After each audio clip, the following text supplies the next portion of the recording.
Good day everyone, I am Laika Imulok, presenting the topic which entitled Ausubel's Manifold Verbal Learning, or also called a Subsumption Theory. But before we go through the discussion, let me introduce first the one who made this theory. David Paul Ausubel is an American psychologist and educator. He was born in Brooklyn, New York in October 25, 1918 and died July 9, 2008. He went to University of Pennsylvania for pre-med, graduated at Middlesex University, earned Doctor of Philosophy in Development Psychology from Columbia University, started to practice psychiatry. His most significant contribution to the fields of educational psychology, cognitive science, and science education learning was on the development and research on advanced organizers. Now, let us know how Ausubel came up with his theory. So this theory was all started in an argument in which, according to Ausubel, many educational psychology theories often criticize the expository or presentational manner of the chain. They say that teachers assume such as major rule learning as providers of information, while students remain as passive receivers of information. And so because of that, instead of criticizing this manner of teaching, Ausubel proposed ways of improving it, and this is by suggesting the use of advanced organizers, which is a tool that he believes students can no longer be a passive learner during the discussion.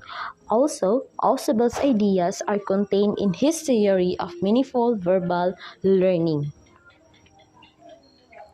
Supported the theory that students form an organized knowledge by themselves, emphasized the importance of verbal learning, language-related learning, which he considered to be very effective for learners ages of 11 or 12 and above.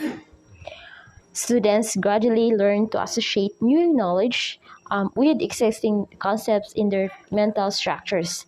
To ensure meaningful teaching, it is necessary to avoid rote memorizing of facts. Students need to manipulate ideas actively. It is because when we train our students to just memorizing all the information to them, we are not teaching to them how to think. So there is a tendency na malimtan nila ang information na gituro nato sila. Since they are just memorizing it, they are not internalizing the information given to them. Therefore, their learnings are not meaningful, and this leads them into a poor problem-solving skill. Okay. As you can see, this graphic organizer will be the outline or will be the flow of the whole discussion about Ausubel ideas of his subsumption theory. Also, Ausubel was mainly concerned in his theory of learning with how people acquire knowledge. He pointed out that people acquire knowledge primarily by being exposed directly to it rather than through discovery. In other words, he believed that an understanding of concept principles and ideas can be achieved through deductive reasoning. So focus of Ausubel theory. First one is a cognitive structure. Is the most important factor influencing learning is the quantity, clarity, and organization of the learner's present knowledge. So, yung present knowledge na sinasabi dito ay yung knowledge na nadadala natin and naturally even sa atong pagdako. Kanang knowledge na ma-acquire na dain nato even noticing it. So next, advanced organizer. Strengthening students' cognitive structure by allowing students to have the bird's eye view to see a big picture to the topic before going to the details. Okay, since the learner cognitive structure is the most important factor influencing learning, this should be strengthened. Ausubel proposed advanced organizers to allow students to already have a bird's eye view or to see the big picture of the topic they've learned. As a future teacher, it is better to give you new insights and knowledge about the particular topic. So, yung mga estudyante, become an active and mo participate sa klase. Kaya na naman sila idea or knowledge sa topic sa imong gitudlo. So the last one is the subsumption. So our knowledge about a particular object helps subsume no knowledge. If none of the knowledge or all knowledge about a particular thing, we can easily subsume or incorporate into our new information and create our own concepts into new knowledge, and by that we are thinking meaningfully. So next, subsumption theory. In order to better understand about meaningful learning, Ausubel proposed 4 processes by which meaningful learning can occur. The first one is derivative subsumption, followed by correlative subsumption, so superordinate learning, and combinatorial learning. So, derivative subsumption. For example, kapag nakakita ka or nakakarinig ka ng tungkol sa prutas or isipin mo agad na matamis, malambot, or anything that describes the concepts of fruit. And that concept you already know is your existing knowledge. Your existing knowledge and the old knowledge about the fruit. Now suppose you encountered another kind of fruit, let's say exotic fruit. Since exotic siya, you are not familiar with this. For example, persimmon fruit, you are not familiar with this. But kabalo na ka, na fruit gihapon siya because it follows your existing knowledge of fruit, and that is your knowledge. And if you combine or add your existing knowledge and your new knowledge, it will form learning. Okay? Again, if you combine or add your existing knowledge and your new knowledge, it will form learning. Another one is correlative subsumption. This claim when the new material is an extension of the already grasped knowledge.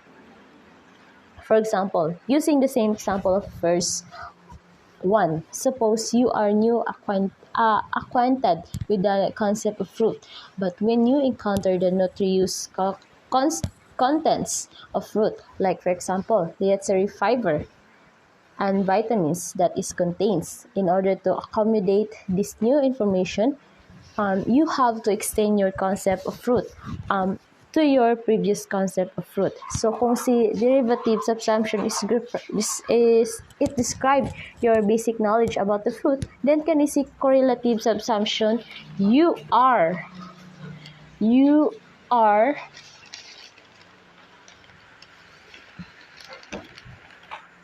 creating a higher order concept gamit imong basic knowledge.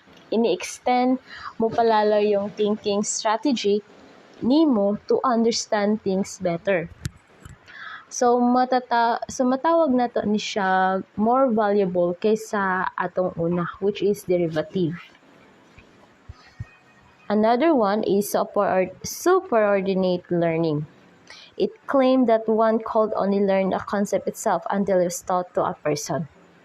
For example, you are familiar with fruits, dairy vegetables,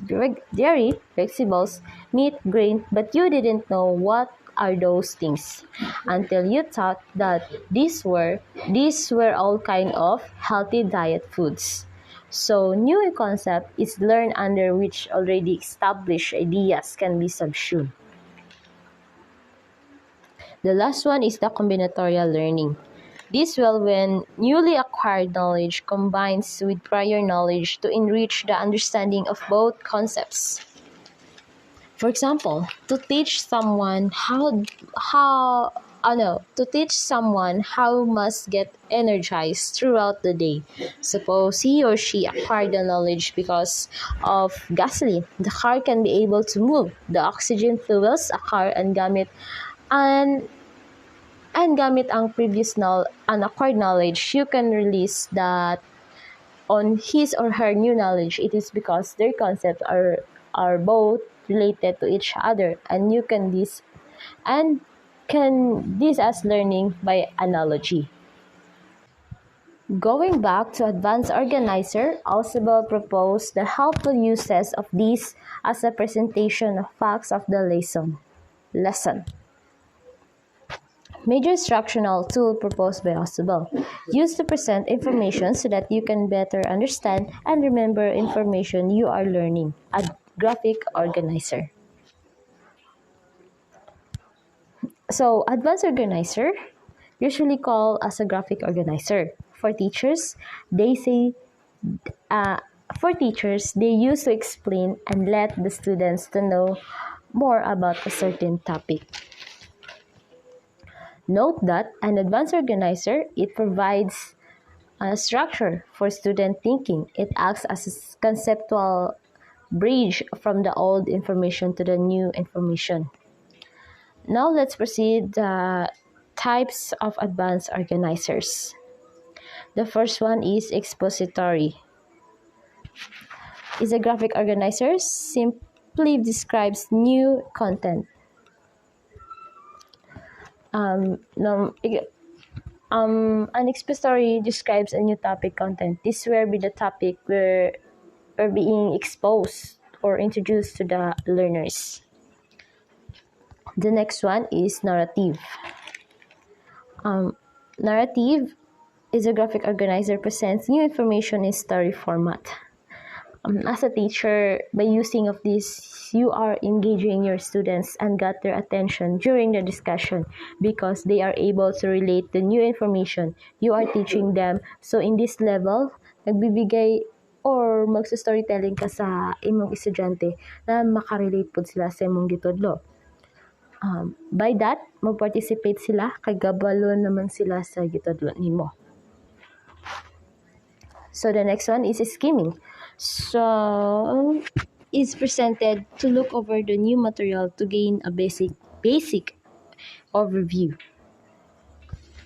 So when a teacher asks students to skim learning material, or he or she provides them with opportunity to preview the important information that we'll encounter later by focusing on. So, in skimming, you are doing to selective reading method in which you are just focus only on the main idea of the text. Again, skimming, you are going a selective reading method in which you are just focus only on the main idea to the text. The last one is the graphic organizers. Are visual used to outline new information. It may include pictographs, conceptual patterns, and concept maps. Before I end this video, let me share my conclusion about this topic. Ausubel theory is a concern with how individuals learn large amounts of meaningful material from verbal textual presentations in a school setting, as opposed to the two theories developed based on experimental setting. It also suggested that our mind has a way to subsume information in hierarchical or categorical manner. If the information is linked and incorporated with prior knowledge or familiar patterns. The purpose of this theory is to help the learners introduce and summarize major ideas in a new information unit or a course. Therefore, learning is based upon the kinds of the subordinate, presentational, and combinatorial process that occur during the presentation of information. And that's all. Thank you.